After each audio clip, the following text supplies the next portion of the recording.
Amendment negatived. So now, on Clause 8, all in favor of Clause 8 as originally written? Oh, sorry, no, I didn't turn it on. Thank you. Yeah, now we go to NDP 3. Excuse me, sorry about that, but if you could, pardon? No, it didn't. This is Clause 8. We're still in Clause 8. Oh, pardon me. I didn't turn the page. I apologize. So NDP 3, and a note to Chair, if adopted, NDP 4 cannot be moved if this one is adopted. So NDP 3, would you like to make a comment on that? Yes, Mr. Chair. But try to restrict it a little bit. Well, Mr. Chair, this is the one where I would probably ask for a little bit of indulgence, because this is the one that comes up repeatedly, and I'm not going to repeat the arguments when they come up. You had quite a bit of indulgence, but go ahead. Yeah, on different sections. Well, I'll speak for 5 minutes to every one of the other sections if that's better. I mean, this way it saves time. I speak for 10 minutes now, or I speak for 50 minutes. Go so ahead. That's the spirit of me offering that. The way I want to introduce this is this legislation has a number of sections that still retain a criminalized approach to cannabis with quite heavy criminal penalties and heavy jail sentences possible, in fact, up to 14 years.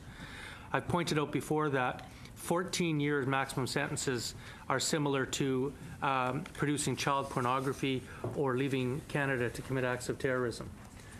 And yet, a 20-year-old in this bill could sell cannabis to a 17-year-old and potentially face a 14-year sentence. So, but from a broad philosophical point of view, I agree with the government in their general approach to legalize cannabis. I just want to point out that by retaining a prohibitionist model and retaining criminal sanctions for a whole host of offenses around cannabis, you're not legalizing cannabis. And so what I propose here, Mr. Chair, is I'm going to have 3 different types of amendments that every time a section comes up that has a jail term criminal sanction to it, I will move 1, 2, and 3. So the first type of motion that I will move, and that's what I'll move here first, is to replace the criminal framework with monetary penalties modeled on the Tobacco Act. So it still will retain the ability to impose a criminal sentence on the most severe or most repetitive type of commission of an offense. But it basically changes, just like it does under the Tobacco Act or under the Alcohol Act. But it generally more faithfully makes this legislation change a criminalized approach to cannabis to one that is more regulatory.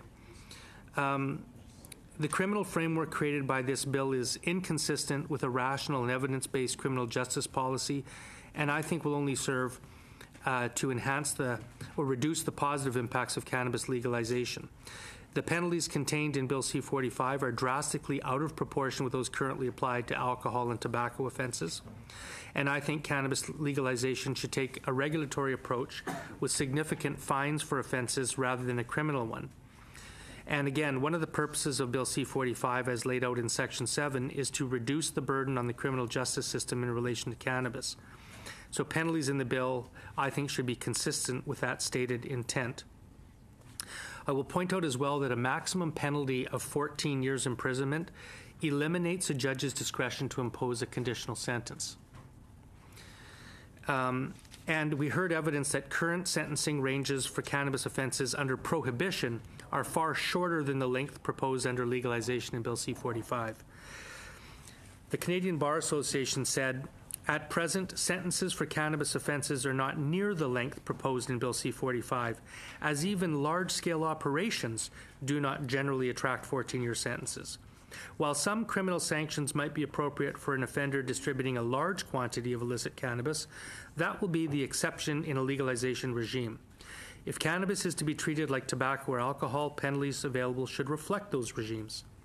For tobacco, Section 220 allows a person to grow up to 15 kilograms of tobacco for personal use, with the same allowance for other adults on the farm or premises.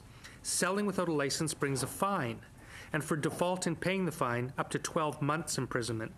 The same is true for violating Section 220. Offenses for selling without paying duties carry penalties on indictment of up to 5 years and on summary conviction up to 2 years. That's the Canadian Bar Association.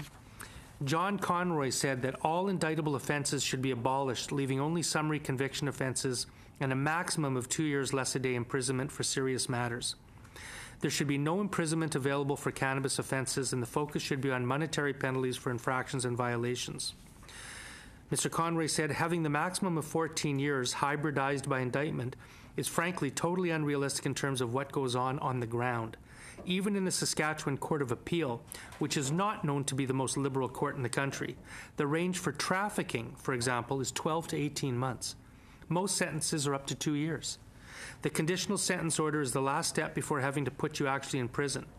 And a 14-year maximum because of the 2012 amendments prevents a judge from doing that.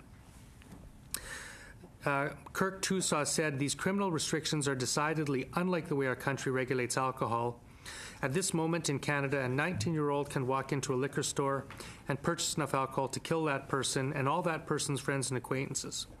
Similarly, there are virtually no restrictions on individual Canadians' rights to brew beer or make wine for their individual consumption.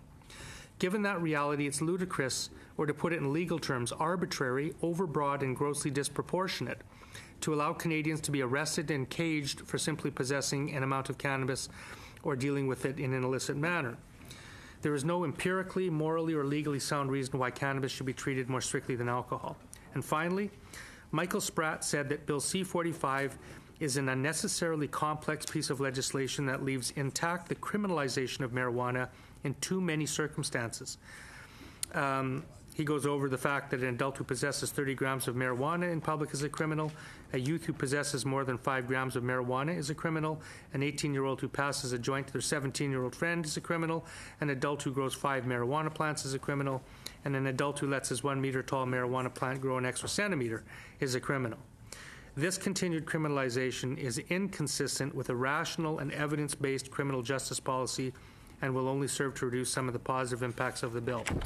So in conclusion, Mr. Chair, my first range of amendments, and the one that will be put before my colleagues first, is to remove the jail sentences and replace them with monetary fines in this section. And as you'll see, the second type, if this is defeated, the second type of amendment will reduce the 14-year maximum sentences to 2 years less a day. So it'll retain the criminal and penal sanctions, but it'll put the sentencing into a more reasonable and frankly realistic sentencing range, which is the case in Canada today, and make all other offenses summary conviction only and strike out the indictable offense sections. And my third section, if that doesn't pass, is simply to reduce the 14-year maximum sentences wherever you see it with 9-year. And that's because any offense in the criminal code that carries a maximum of 10 years or more does not qualify for a conditional sentence order by a judge. And we want to restore that discretion to a judge. So, Mr. Chair, that's sort of the explanation of all of these amendments. I'll move the First Amendment now, which would remove the jail sentences and replace them with monetary fines. Thanks very much. Thank you for your indulgence, Mr. Chair. Thank you. Okay, Dr. Eyolfson. All right, thank you, Mr. Chair. There is, I find some merit to what Mr. Davies says, but we were also advised by the jurisdictions that had it legalized to say, take it slowly, take this very slowly, and for one thing, not to go too far, do too much too soon. And in regards to an earlier comment about how we had campaigned on legalizing, we had campaigned on legalizing and strictly regulating. So that was part of it. We didn't just say the word legalizing. But one of the things that we want to get a hold of is the problem right now of trafficking.